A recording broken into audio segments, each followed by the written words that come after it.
Hey everyone, and welcome back to PepTalks. I'm James Peppe. Thanks for tuning in today. We're going to have a real good discussion about something that's really important to me and I think should be to you too. And that's the rule of law. Really, really important to all of us. And it's heavily in the news these days, right? With so much conflict between the Trump administration and the court system. And we are seeing something play out before our very eyes that is historic and fundamentally important to all of us. And I hope, like a lot of other things that are going on in our world today, that we take it as valuable sort of instruction and reminders about what makes life in America great and how these things can affect our everyday lives and why they're so important, or the things that we take for granted all too often. But every now and then, if we do stop to think about it, we can sort of be reminded of the fact that these things are critical to our everyday pursuit of happiness. Rule of law, another term that's kind of closely tied to it that we want to talk about today is due process. Now, again, these things sound dry and boring, and in a way they are, but I want to talk about them as they relate to our everyday lives, right? So what we're seeing that is bringing this to the surface today is a Trump administration that believes that it doesn't matter if they cut corners, if they take shortcuts through the law, as long as their ends justify their means, as long as what they're trying to do is good, right? And this is a really common feature of some form of governments around the world throughout history, where leaders almost always feel like what they're trying to do is for everybody's good. And so leave me alone, just let me do it, however it needs to be done. Even tyrants and dictators, and I'm not calling Trump a tyrant or dictator. People have their opinions about that. We'll have a show about that later on. But I'm simply saying even tyrants and dictators convince themselves that what's really good for them is good for everybody. And if people would just stay out of their way and let them run the show, everything would be great. Now, one of the other features of that, which is what led the United States in its formation in 1776, is that the problem there, and again, this is a feature, this is common, is that that kind of mentality oftentimes leaves lots of victims in its wake, right? And regular folks. If we're going to try to throw out a bunch of gang banging illegal immigrants without affording them due process, we accept the fact that there may be mistakes made and that maybe innocent people or people who, for one reason or another, don't deserve that same treatment, they get swept up too. And it's sort of the, oh, well, you got to break a few eggs to make an omelet sort of mentality. Well, when our country was formed, we looked at that very differently, because what American colonists were seeing back then was that they, regular folks themselves, their families, their neighbors, were the ones getting swept up in King George's tyranny. They were the ones being affected by the imposition of policies and laws and rules that they were told were for everybody's good, right? Even if that meant that some of them might be mistreated. And they said, this is all bullshit. We think that there ought to be due process. We think that you ought to bend over backwards to treat everybody as innocent until they're proven beyond a shadow of a doubt as guilty. So let's apply that mentality to this thing with the immigrants today. So Trump puts a bunch of illegal immigrants, gangbanging types, whatever, on airplanes to kick them out of the country. Now, bottom line is it's probably a good idea that people who are here illegally and might be violent criminals, get them out of here. Who can disagree with that? Right? But I'm here to tell you that how we do that matters. So there's an example of a guy who the administration admitted was mistakenly swept up in one of these waves and sent to a jail in El Salvador. But they've argued since that, even though the courts have said bring him back because he deserves due process, there's an argument that they make that says, yeah, but he's a bad guy anyways. So no harm, no foul. He's a bad guy anyways. Who cares? Right? This is how tyranny takes root, because the tyrants in charge tell us that only the bad guys are being affected anyway. So who cares about them? But due process rule of law isn't for the bad guys, even though sometimes it seems like bad guys benefit, right? They get off on technicalities. We all hate it when that happens. But due process isn't for them. It's for us. It's for the regular folks. Because sooner or later, regular people, legitimate American citizens, people, there's just a mix up in identification, whatever. Sooner or later, regular folks get caught up in it. Sooner or later, that approach to disregarding the rule of law to get to the conclusion that you want, the ends justify the means. Sooner or later, that evolves into lots and lots of instances where innocent folks are just being affected while we're trying to get the bad guys. And it has been a fundamental point of this country from day one that we would rather allow 100 guilty people to go free than for one innocent person to go to jail. And even now, you might hear that and you might not agree with that. I'm begging you to really stop and think about it. And this goes back to one of our fundamental ideals on Pep Talks, which is don't be so afraid, right? Don't be so afraid of foreigners, immigrants, even illegal immigrants, even criminals. Don't be so afraid. There's always going to be something bad going on. There's always going to be people committing crime. There's always going to be people sneaking across the border because, hey, we're a great country. Who doesn't want to be here? And I'm not saying that we ought not take steps to protect against those things. We absolutely should. We absolutely should. And I'm not one who believes that people who are here illegally should be given special treatment. You know, we should have some clear-cut rules of order about how immigrants come to this country and how they're allowed to stay here. And if people don't follow those rules, they should be sent home. I don't have any problem with that at all. But we have laws that need to be followed. And if you think they're a bad law, then change it. Get in the game, get engaged, and change it. And if it's a constitutional right or protection, go change the Constitution. We can do that. Never said it would be easy.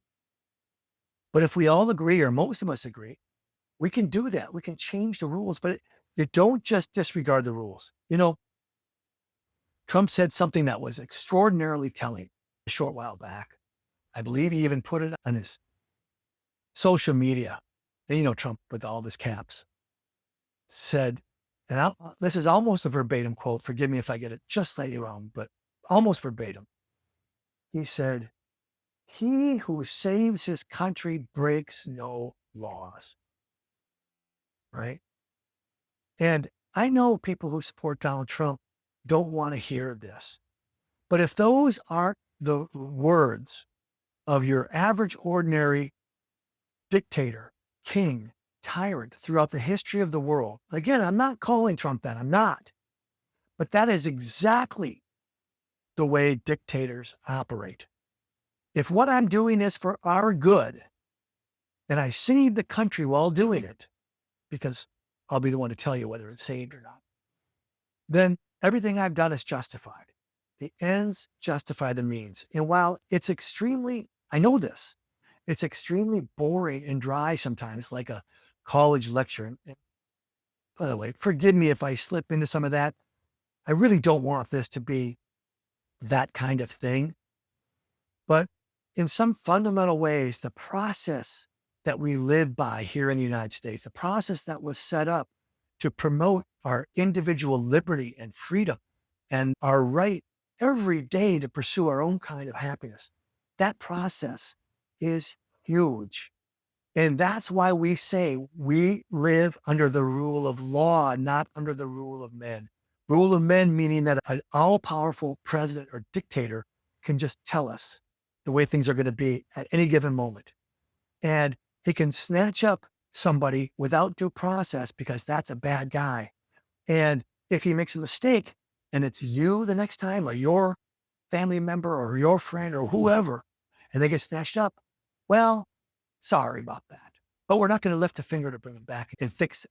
And by the way, they're probably bad anyways. They probably did something to deserve it. If they didn't do anything to deserve it, nothing bad had happened to them because Lord knows that never happens in this world. So that's why we have the rule of law, not the rule of men. And the rule of law is supposed to be applied equally and consistently to everybody. Now, Again, I say this as somebody who's not a big fan of the government. And I'm not a big fan of a lot of the laws that we have. I think a lot of them are excessive. In fact, we have just in general too many laws, right? So I look at a lot of our laws and I think they're dumb and I think they're applied wrongly. I think they're constructed specifically to manipulate and exploit us. I don't like a lot of it, right? But I still think they need to be followed, even if I'm just like everybody else, not perfect about it. But the rule of law is supposed to prevail, and it's supposed to prevail equally and evenly across all of us. And like I said at the beginning, make no mistake, it is not for the bad guys, even though it seems like they're the ones that often benefit from it. It is for the good guys. It is for the innocent. It is for us. And so be it. If a bad guy can use the technicalities in the law, due process or whatever, to get off, under no circumstances ought you or me or anyone go around and justify the short circuiting of due process and the rule of law because it's only the bad guys that we're after anyways. Don't. It is a mistake. And again, history proves it over and over and over again. And it is probably the singular thing that set this country apart from every other in the history of the world when we were founded, because we rejected the rule of man and we embraced the rule of law.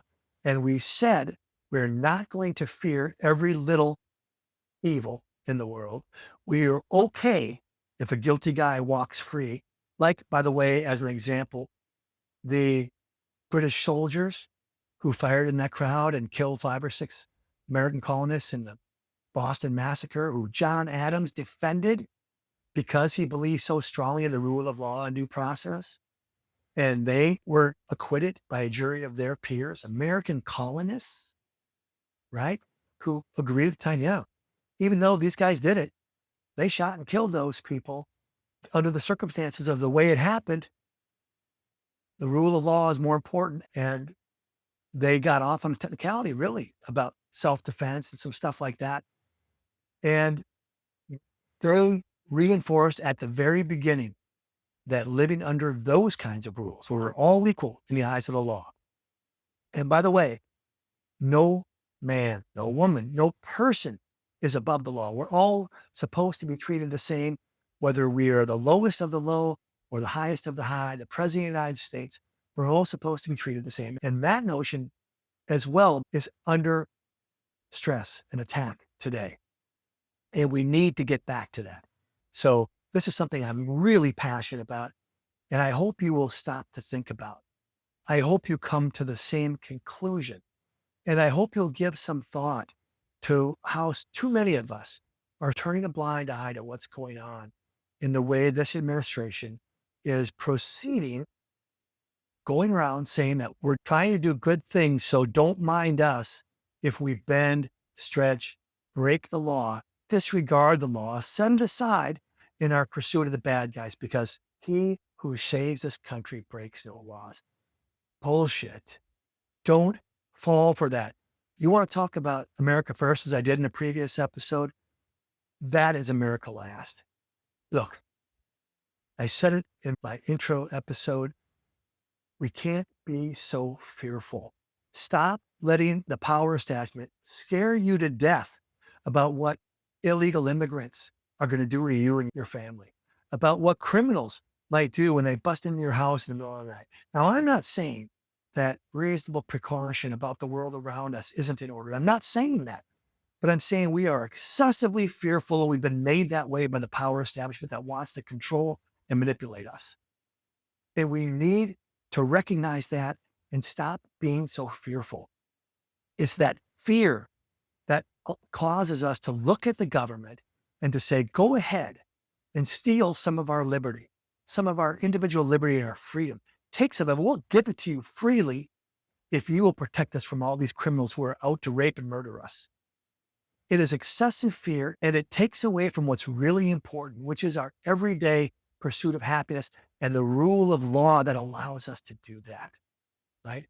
I'm telling you, you may see no real problem when the guys at the sort of front of this wave that get affected by the abuse of due process, that they tend to be guys who aren't the most, upstanding citizens in the first place, or maybe they're not citizens at all. But it always is a rapid downhill slide from there to where any of us are now subject to that.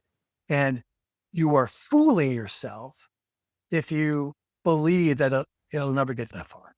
It'll never get to the point of you and your innocent family being victims of a government like that, and so forth. And by the way, another thing that we need to get past is this justification about abusing, fundamental important principles because the other side has done it. They do it all the time. So we might as well too. No, we need to put an end to that kind of abuse of power to everybody on all sides, right? We all need to be treated the same and equal under the law. This is not just philosophy. This is not just high and mighty principle talking. This is basic. This is what made our country great in the first place, what keeps us great. And it's underlining those principles that will give us the quickest ticket to something very different, something just the opposite, something terrible. And look, I said from the start, I'll repeat it again. I'm an optimist. I am so positive and bullish on the future of this country.